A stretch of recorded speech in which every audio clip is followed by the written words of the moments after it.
ஆஹா! ஒரு வழியால bike வாங்கியாச்சே finally. அவ்வளோதான் இன்னைக்கு பாரேன் என்ன ஸ்பீடா போறேன்னு மட்டும் பாரேன்.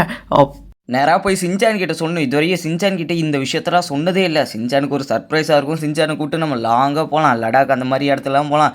செம்ம ஜாலியா இருக்குங்க. வண்டி வாங்கினதுலேருந்து சின்சானுக்கு பின்னாடி ஒரு சின்ன சீட் ஒண்ணு செட் பண்ணி விட்டா கரெக்ட்டா இருக்கும். ஆளே பிரேக் பிடிச்சு விட்டான்டா. ஐய்யய்யோ! கதையே முடிச்சு விட்டான்டா. டேய் வண்டிய காணோம்டா.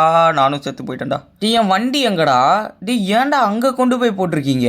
இரு என் வண்டிய பார்க்குறேன். டேய் என் வண்டி டேய் என் ட்ரீம் வண்டிடா டேய். கஷ்டப்பட்டு வாங்கினதுடா. அட டேய் உடச்சு போட்டான்டா. டேய் அந்த கார்காரன் கூட இடிச்சிட்டு நிப்பாட்டாம போயிட்டான்டா. அவன் சடனாக பிரேக் அடிச்சது தான்டா பிரச்சனை. சரி பரவாயில்ல இந்த வண்டி எப்படியாச்சும் மாடிஃபை பண்ணி இன்னைக்கு ஒரு கெத்தாகிடலாம் இந்த வண்டியை.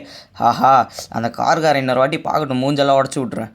Okay the final surprise reveals இங்கே பாருங்கள். ஆஹா மக்களே என்ன அழகாக இருக்குன்னு பாருங்கள். ஃபுல்லாக மாடிஃபை பண்ணி எடுத்துகிட்டு வந்திருக்கோம் நம்மளோட KTM RC390 பைக்கை. எப்படி இருக்குன்னு சொல்லுங்கள். அண்ட் KTM ஃபேன்ஸ் மறக்காமல் கமெண்ட் பண்ணுங்கள். அண்ட் வீடியோ பிடிச்சிருந்தால் லைக் பண்ணி சப்ஸ்கிரைப் பண்ணிவிட்டு நெக்ஸ்ட்டு யாருக்கும் ஒரு ரேஸ் வைக்கலாம் அப்படின்னு சொல்லிட்டு கமெண்ட் பண்ணுங்கள். இங்கே பாருங்கள் மக்களே என்ன மாடிஃபைன்னு. இட்ஸ் கான். ஹாஹா